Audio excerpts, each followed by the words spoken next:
Now, I've got nothing personal against our three brothers, aka the Raw Bras. People say, what's your deal with the Raw Bras, Harley?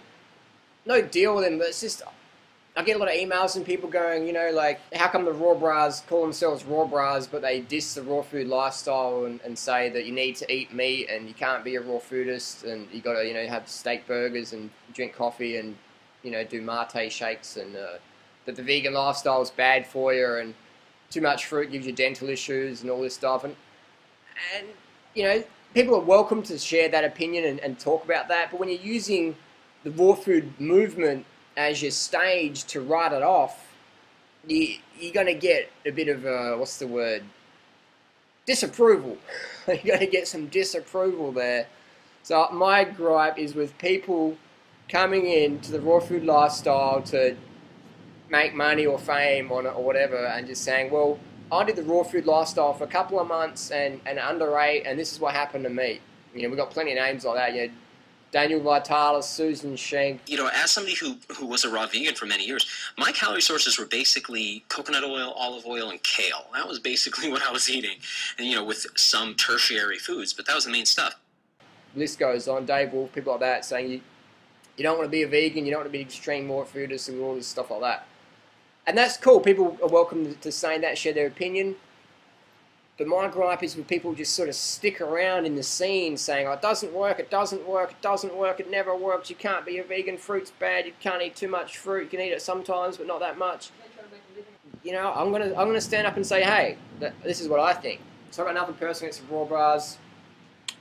But if you watch some of my other videos, I talk in detail about the mistakes they made, the mistakes a lot of people make, under eating, giving into social disapproval, things like that. So that's where my gripe is.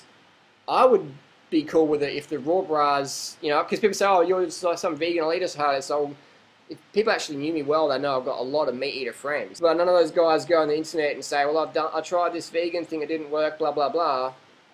So actually one of my housemates is a raw meat eater. So if anyone to say, oh, you just don't like people because they're not vegan, that's just not true at all. Because one of my good mates is, actually a lot of my, you know, got a lot of good friends who eat dead animals, and I make fun of their diet and they make fun of mine, and it's all good. So what I propose is we give love to the Raw Bras and we give them some creative feedback or suggestions of what would be a better name for them to use, so they don't keep running up against conflict like against people like me or, you know, loudmouths like myself who just go out on the internet and say things. What would be a better name for them as opposed to the Raw Bras, which sort of gets a lot of people going, oh, you guys are raw foodists. Oh, what? You eat steak burgers and eat meat? Whoa, what? What would be a better term to end the confusion?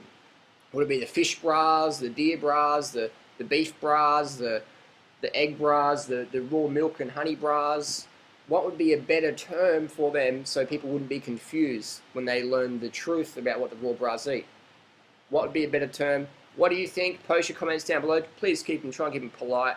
And so what would be a better term that Raw Bras could use to market themselves in the health food world? Paleo bras, you know, primal bras, the, you know, carrion bras, the roadkill bras. What would be a better term? All right. Thanks a lot. See you later.